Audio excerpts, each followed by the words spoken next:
मान्यवर Kashiram, doctor Bhimrao Ambedkar, doctor Bhimrao Ambedkar, Bharat माता की, भारत माता की, भारत माता की। अब सभी साथियों से आज का कार्यक्रम सामाजिक स्वाभिमान दिवस के रूप में रखा गया है और काशीराम जी के ही शब्दों में है कि जो लोग स्वाभिमान की भाषा परिभाषा को समझते हैं, स्वाभिमानी लोग ही संघर्ष की परिभाषा समझते हैं। जिनका स्वाभिमान मरा है वो गुलाम होते हैं मान्यवर काशीराम। और यह स्वाभिमान दिवस के रूप में यह कार्यक्रम है। मान्यवर काशीराम जी के बारे में सारे लोगों में बता दिया था और मैं बताना चाहता हूं, चाहे वो बड़े अधिकारी थे लेकिन उनके अंदर अंकुर था जिसे प्रस्फुटित करने में दीना भाना जी ने सहयोग किया, बताया उन्हें। और भगवान बुद्ध के और डॉक्टर अंबेडकर के नाम की छुट्टी को सरकार ने रद्द कर दिया था। उसके विरोध में उन सारे लोगों ने काशीराम जी को तैयार किया और काशीराम जी फिर निकल पड़े 3000 किलोमीटर साइकिल यात्रा की, लोगों को बताया, दलितों, पिछड़ों, प्रताड़ितों, वंचितों और शोषितों के उत्थान के लिए अपना पूरा जीवन लगाया। क्योंकि वो समझते थे, वो जानते थे कि वो हमारा राज तुम्हारा नहीं चलेगा, नहीं चलेगा। हमें भी संघर्ष करके अधिकार लेना है। जो सदियों से अशिक्षित थे, जब काशीराम जी पैदा हुए थे उस समय भारत में जो 85% लोग थे और मैं तो 90% सवर्ण ही जो थे, वो 10% ही शिक्षित थे। शिक्षा का अभाव होने के कारण सरकारी नौकरियों में भी लोगों को स्थान नहीं मिला। सामाजिक और आर्थिक स्थिति दोनों गर्भित अवस्था में थी।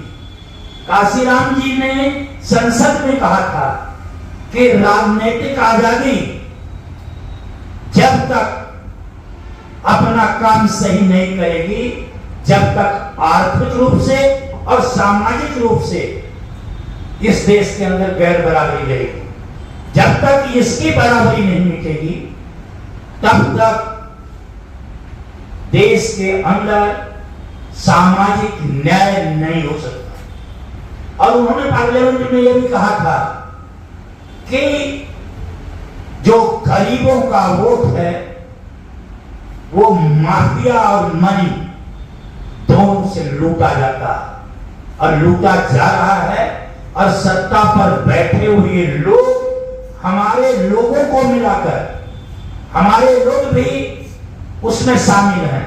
इसीलिए उन्होंने चमचा युग एक किताब लिखी थी और उसमें बताया था कि हमारे लोग अपने स्वार्थ के लिए, अपने थोड़ा सुख के लिए बहुत बड़ी संख्या का अहित करते हैं, उनसे मिले हुए हैं और आज भी ऐसी ही स्थिति है। भारत के अंदर शिक्षा और स्वास्थ्य दोनों की स्थिति दयनीय है और वर्तमान सरकार, मुझे ये कहने में कोई संकोच नहीं है कि वह शिक्षा और स्वास्थ्य पर काम नहीं कर पा रही है। सरकारी क्षेत्र के अंदर काम नहीं हो रहा है, सब प्राइवेट लोगों को, बड़े बड़े लोगों को दिया जा रहा है, जहां तक आम जनता की पकड़ नहीं है। पूरे विश्व के अंदर 200 विश्वविद्यालय हैं और 200 विद्यालय में मात्र 3 विश्वविद्यालय भारत के अंदर हैं जो शिक्षा के क्षेत्र में उनका मुकाबला करते हैं, मात्र 3। और बाबा साहब डॉक्टर भीमराव अंबेडकर ने एक बात कही थी कि हमारे देश में जो भी पुस्तकालय हैं, जो सरकारी पुस्तकालय हैं, उसमें भी पढ़ने के लोग नहीं जाते, शिक्षा लेना ही नहीं चाहते। जब शिक्षित नहीं रहेंगे तो जवाब कहां से देंगे, संघर्ष कैसे कर सकते हैं। आज भारत की स्थिति यह है कि ग्लोबल इनोवेशन इंडेक्स में 2024 के अनुसार भारत 39वें स्थान पर, प्रति व्यक्ति आय के मामले में 141वें स्थान पर, हैप्पीनेस इंडेक्स में 135वें स्थान पर, ग्लोबल हंगर इंडेक्स में 101वें स्थान पर है।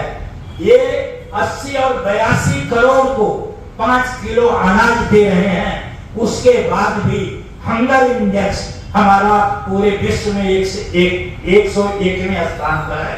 हम कहां खड़े हैं?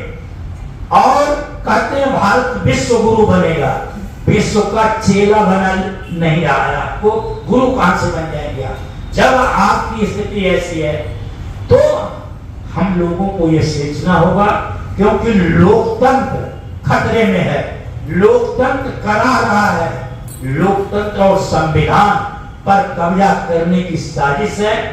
मानव काशीराम ने लोगों को तैयार किया था, जोड़ा था कि जो संवैधानिक संस्थाएं हैं वो सुरक्षित रहेंगी अगर हमारे विचार के लोग रहेंगे। लेकिन आज संवैधानिक संस्थाओं को भी खतरा पैदा हो गया है। तो हम लोगों को, चाहे हमारी ताकत कितनी भी है, हमें यह सोचना होगा और लगातार संघर्ष करना होगा और लोगों के बीच में जाना होगा कि खतरा बहुत बड़ा है देश पर। यहाँ भाईचारा खत्म करने की साजिश है, जातिवाद, धार्मिक पाखंड फैलाया जा रहा है, सद्भाव, भाईचारा, प्रेम, न्याय और बंधुत्व की भावना को तोड़ा जा रहा है, नफरत और असहिष्णुता का वातावरण बनाया जा रहा है। इससे हमें बचना है और संविधान और देश के लोकतंत्र पर जो खतरा है, जो वोट काट कर मशीनों में गड़बड़ करके और ये केंद्र प्रकार गरीबों को धन देकर, प्रलोभन देकर, लालच देकर वोट को हासिल किया जा रहा है। हम लोगों को लोकतंत्र को बचाने के लिए यह बात आज संकल्प लेकर काशीराम जी के जन्मदिन पर जाना चाहिए कि हम सभी लोग, हर वर्ग के लोग जहां जाएंगे वहां ये बताने का काम करेंगे कि हमें लोकतंत्र को बचाना है, तभी हमारा संविधान बचेगा, तभी हम माननीय काशीराम डॉक्टर अंबेडकर के सपनों का भारत बना सकते हैं।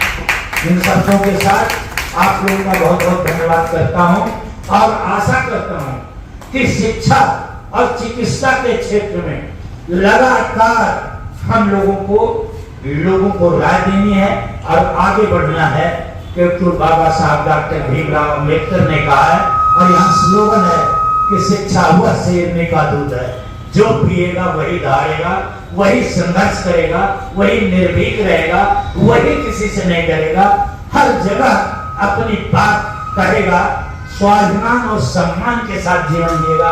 बहुत बहुत धन्यवाद करता हूँ।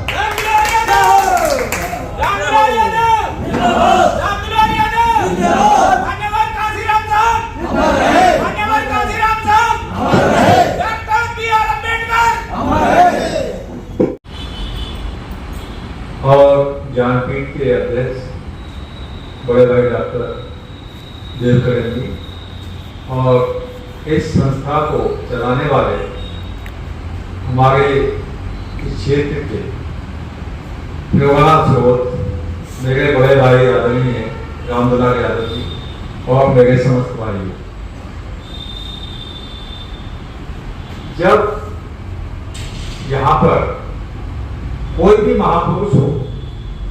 उनकी जयंती मनाई जाती है तो उसका अर्थ यह होता है कि उनके द्वारा किए हुए कार्यों पर हम अमल करें। दूसरी बात कि जितने भी ये यहाँ महापुरुषों के चित्र लगे हुए हैं, ये कोई साधारण व्यक्तित्व नहीं है, एक नहीं, मैं सबकी बात कर रहा हूं। हमें उनसे सीखना चाहिए। इसी जो श्रृंखला है उसमें मान्यवर काशीराम जी है, क्योंकि थोड़ा सा बैक में जाओगे तो आपको पता लगेगा कि 1932 में जो पूना प्रोजेक्ट हुआ था, वो पूना प्रोजेक्ट मजबूरी थी। आप पढ़ लीजिए, मेरे पास 40 वॉल्यूम है, 40, उनमें पढ़ोगे तो पता लगेगा कि 1932 पूना प्रोजेक्ट क्या था। वो यही था कि जिनको कभी मौका मिला ही नहीं समाज में, उनको मौका दिया, और वो था सेक्रेट इलेक्ट्रोड,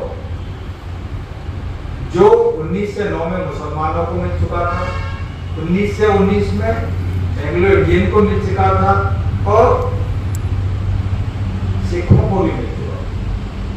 जब ये बात साइमन के सामने उठाई गई तो ये बड़े ध्यान से सुनी, और वो उठाने वाले 3 लोग थे। तभी आपको काशीराम जी की बात समझ में आई। एक थे पंजाब के सर छोटूराम, उन्होंने समाज में भेदभाव की बात साइमन के सामने उठाई। लखनऊ से थे शिवदयाल चौरसिया, उन्होंने साइमन के सामने समाज में भेदभाव होने की बात उठाई, बल्कि प्रमाण भी दिए। और बॉम्बे से थे डॉक्टर अम्बेडकर, इन्होंने पूरे भारत की उन्होंने डाटा प्रोवाइड कराया कि एक जानवर, एक पशु तालाब से पानी पी सकता है, इंसान नहीं पी सकता। चलो मैं दिखाता हूं। ये बिल्कुल फैक्ट है, जिसे महार तालाब बोलते हैं, उस पर आंदोलन हुआ था। और ये आंदोलन कागजी रूप से तो 1927 में हुआ, 3 अप्रैल, सॉरी मार्च, इसी महीने, और ये 1935 तक चला, क्योंकि कागजी कार्रवाई हो गई, गवर्नमेंट ने यस कर दी, लेकिन उस पर आम जनता को पानी पीने के अधिकार की बड़ी लंबी लड़ाई लड़नी पड़ी।